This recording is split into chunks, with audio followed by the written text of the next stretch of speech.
Hello everyone, welcome back to another episode of Elder Scrolls Lore, and this video was actually a request, but it's also kind of something I already planned on doing. So today we're going to be talking about the 7th Legion, and so before we begin, I'd like to say thank you to Ares for allowing me to use his music, and then take a shout out to the Discord chat. Feel free to join it. The link is in the description below or in the channel header. Feel free to join it. There's link in both areas. So with that being said, Happy New Year! So when this video comes out, it'll be the new year, so it's not New Year's Eve. That video is just a random video. It's whatever. But that being said, there's no real news coming out. Just series coming out other than there's going to be a new series I have coming out relatively soon. It will be a lore series. It'll be on a different game franchise outside the Elder Scrolls universe. And it'll actually be outside the Bethesda universe, so it won't be like Fallout or Wolfenstein. So it's going to be something on that. It won't be Dark Souls either, so anyone who might speculate that it might be going back, I'm not going to be going back to Dark Souls. So with that being said, let's hop into the 7th Legion. So 4 years before the Soul Burst took place, the 7th Legion occupied a large chunk of Banchorai in High Rock and Hammerfell. 4 years later, the Imperial Ambassador to High Rock, Jadir Pulurd, petitioned the Elder Council to pull these troops back. He was supported by Councillor Drich, who makes a motion that the matter be raised during the next Legionaries Council. Legionary I spelled wrong. The Elder Council agrees, and General Nipia of the 2nd Legion is tasked with delivering the news next time the Legionary Council meets. Before the matter could be raised the next year, however, the Soul Burst took place and the Imperial City would become cut off from the rest of Cyrodiil, disabling the news to reach the 7th Legion. As such, the 7th Legion continued to occupy parts of Banchorai. During the Alliance War, the Legion had advanced their army, conquering Hallinstand from Hammerfell and the Banchorai garrison from the Knights of St. Pauline, which is going to be coming up soon, that video on the Knights of St. Pauline. The garrison was said to be a strong position of power, and the knights stationed there were said to have numbered over 200. A handful of them escaped, and their stories of how the garrison fell to the Imperial forces varied, some saying that giant Daedra scaled the walls, while others claimed the dead rose from the crypt of the garrison. Now, during the Alliance War, the Legion had an agreement with the Reachmen. Evermore's farms and towns were being raided, with the city itself being low on food and morale.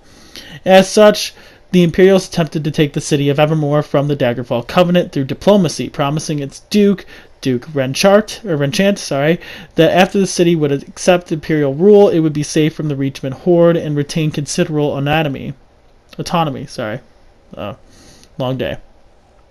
The Duke himself allowed the refugees from the Imperial-occupied areas into Evermore, but did not order the arrest of those who spoke out against the Imperials, believing that their unrest would cause terror. Now, in order to gain the support from the population of the city, Captain Scipius of the Legion had sent spies who spoke in favor of the Imperial rule. The Imperials had placed weapon crates near the city, which was meant to provoke the spies and their new recruits with weapons and armor for taking over the city just in case. People who remained loyal to the Covenant but surrendered were to be spared, but turned into slaves.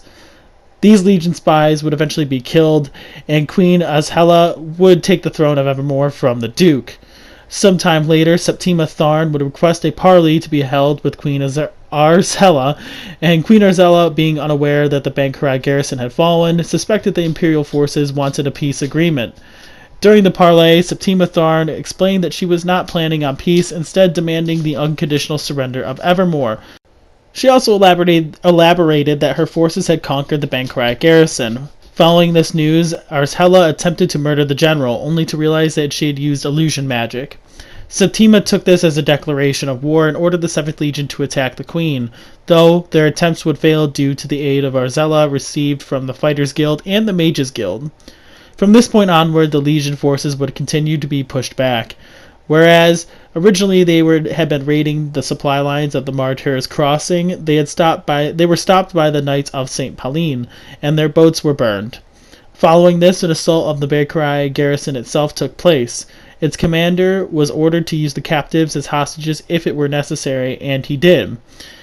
A Covenant troop was ordered through the sewers of the garrison and opened the main gates up for the Covenant army, and then the Imperials would try their best to hold the courtyard fighting against the Lion Guard and the other Covenant troops, with sorcerers attacking the Covenant forces with firebolts. But they would eventually be pushed back and hold their last stand at the bridge leading to the crypt of the garrison, where they had fallen to conscripting men and women for their cause. They had also started to make use of Daedra to protect the garrison against the Covenant army, and the garrison's battle mages, Battle Mage Pappas, sacrificed a legionnaire in order to allow the dolmen to form into the garrison. A dark anchor was then summoned by the Civili named Moeth, but the anchor would be destroyed and the Imperial army at the garrison would be defeated. It was a victory in a crucial battle, and the High King Emeric decided to push on in order to liberate southern Bankarai. And I know I probably messed up that word. It's Xivillai. I don't know. Whatever. Someone else try saying it. Correct me in the comments. But in the southern Bankarai, the Legion forces raided the refugees and had taken over the Old Tower by order of Captain Helenus. They conquered Old Tower relatively easily, as the forces who were guarding the location were on patrol when the tower was taken over, and the Imperial troops who conquered it were new and weak. Now, the Covenant captain of the tower, Captain Wardush, tried to take the tower back, only to end up failing and be mortally wounded. Other Imperial troops would end up being sent to find Völunnfell, a Dwemer city, and find and capture anything within that could be of value and could help the Imperial war effort. Within southern Bankarai, other forces were hostile to the Empire and tried to combat them in other ways. Mazariel the Scarab attempted to falsify Imperial orders in order to send them back to Cyrodiil. Mazariel, that's I think the correct pronunciation of it, had earned a great reputation during the conquest of Turkorak the Black Drake. Wow, I don't know why that took me. I said that like it was staged. I don't know. At the same time, Mazariel worked against the Reachmen in effective ways. Since that time, however, he had become old and was caught by the Imperials while trying to falsify their orders and was wounded. He tasked a Covenant troop with dealing with the causing of distraction and obtaining the orders. He then forged the orders in such a way that the troops were to be recalled to Cyrodiil. Other Imperial forces would return there, but for different reasons. The forces commanded by Captain Jamel were originally tasked with taking out Red Guard insurgents, but were ambushed by spiders. By the time they had discovered what had occurred, 2/3 of the Legion company was gone. As such, the captain and her troops were tired of their campaign within Bankarai and the enlisted aid of the Covenant troop. Upon her company being rescued from the spiders, they made their way to Cyrodiil to fight in the war there. Other Imperial forces under the command of Pantheus Varro had taken over on Sai's Breath, the most prosperous mine in Bankarai. The Imperials did not receive enough of their own men to work within the mines, and as such conscripted travelers to mine for them. A Covenant soldier infiltrated the mining operation, however, and sabotaged it from within through collaboration with the foreman of the mine, killing Commander Varro and enabling the miners to take up arms against the Imperials who captured them. Razak's Wheel, a Dwemer ruin, was also hit by the Legion. Imperial researchers had discovered of a Dwemer named Razak, who, before his death, had nearly completed his greatest work, a truly autonomous construct, with the capability to function on its own, even outside the city it was designed for. The Imperials aimed to discover such a machine and created replicas in order to defeat their enemies. Their advances were halted by the vault door within Razak's Wheel, however, as the door required 3 keys in order for it to be opened, and would not open through the other means. One of the researchers noted that the door resisted every kind of destruction or unlock spell available to them. The researcher also realized that the door was filled with pictograms which told a narrative, a classical elven cosmology. The Imperial tents located near Razak's Wheel were spotted by a Covenant scout, who chose to investigate. However, the scout was captured by the Imperial forces, and her orders, which detailed every Covenant patrol route within the region, were stolen. She tasked a Covenant trooper with retrieving the orders and killing the high-ranking Imperials who were in charge of the Imperial forces within the ruin, Major Karina and Spymaster Geta.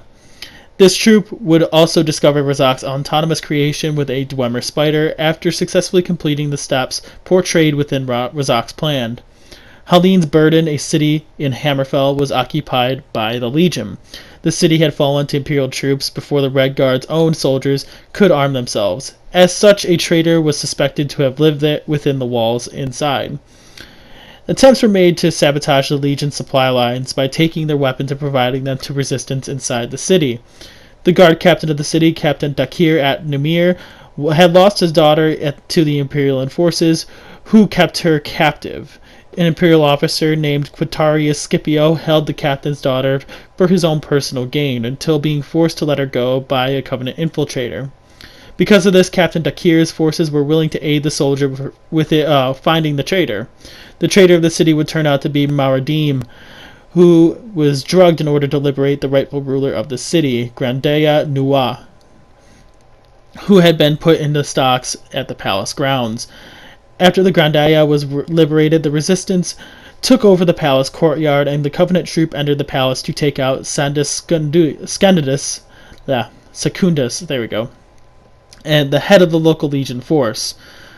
The soldier was originally paralyzed, and they would be recovered. Maradim had entered the palace in his imperial armor, attempting to kill the soldier, but failed. Secundus was then killed by his own troop, and Halin's stand was liberated.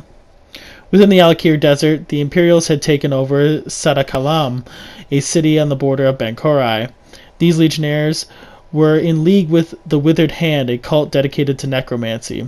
With Imperials that had managed to conquer the city through an old smuggling tunnel linking Bankorai to Sadakalam, this tunnel ended up being Magnifico Khorassad, who had collaborated with the Imperials. As the refusal to collaborate would have been to no avail. The Daggerfall Covenant had started a siege on the city, but did not dare to assault, as the Imperials had taken citizens captive. Because King Farajahad of Hammerfell did not want blood on his hands, these troops could not attack the city, as the Imperials would kill their captives if an army had attempted to attack. An undercover Covenant troop had entered the city and freed the hostages, and after this, a soldier blew up the smuggling tunnel, and the Covenant army had liberated the city. The Imperials would make their last stand at the Hall of Heroes, where they had set up an active encampment. Many of the soldiers had entered and left the hall, and the troops within the camp itself had been dug in for weeks. Imperial troops had largely been killed within the hall while trying to enter its chamber of passage under the command of the Magus General. When the army did breach the chamber, the Magus General threatened her troops if they attempted to enter. When the forces of the command of the High King Emmerich wanted to liberate the Hall of Heroes, Septima Tharn then appeared, and used her magic to defeat the army and capture the High King. The Vestige, who had survived the assault, then spoke to the scout Nadira, the scout who had located the camp.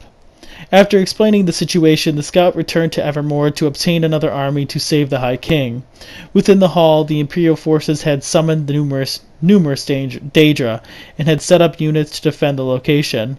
Septima Tharn had taken High King Emmerich to the Chamber of Passage and killed him in order to take his soul to the far shores, which was the Red Guard afterlife. This would turn out to be a plot by Septima Tharn in order to kill the Vestige, as she knew the Vestige had held the Daggerfall Covenant at every turn. Had held the Daggerfall Covenant together at every turn. Septima unleashed her armies of spirit warriors, which she had learned to summon through the aid of one of her mages, stunning Manny Marco's notes. But the attacks were to no avail, as the Vestige killed them all. Septima then attempted to kill the Vestige herself, only to fail while doing so. While Septima was being defeated, Queen Arsella of Evermore had assembled another army of Lion Guard and liberated the Hall of Heroes, effectively defeating the 7th Legion. During the Third Era, the 7th Legion was known to have accompanied Euroseptim V on his ill-fated journey to Akavir, in a conquest annexed into the Septim Empire. Now, both the 7th Legion and the 10th Legion would end up being entirely destroyed by the Tsaitsky assault at the end of the invasion. If you want to know more, check out my video involving those legions.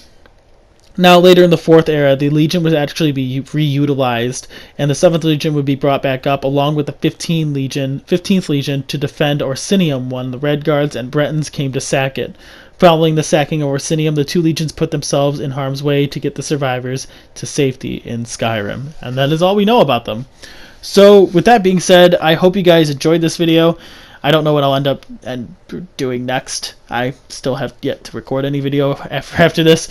So if you guys have any recommendations, feel free to let me know in the comments below. And at this moment, I think we're at 599 subscribers. We've been there for kind of a few days. Feel weird. I need to get over that hump. So with that being said, please like and subscribe if you enjoyed this. It's always been nice, and I hope to see you guys in the next video. So I guess for the future of some of the series I plan on doing, obviously I have this one going on. There's not too much I could do on the Legions anymore, not the Legions, the Navies, but the Legions I probably can still end up doing, and I could probably do other military forces while I'm at it. The cities will be going, and I might bring back the Adra Deja for a little bit as well, as I know that for a while it gets kind of old, but I can mix it in with some of this and get some multiple series, so it's not just all legions or all cities or all Adra Deja or gods, deities, whatever. So that being said, I might mix it. I'll be able to mix it up that way. So that being said, I hope you guys enjoyed, and I'll see you guys around. Peace.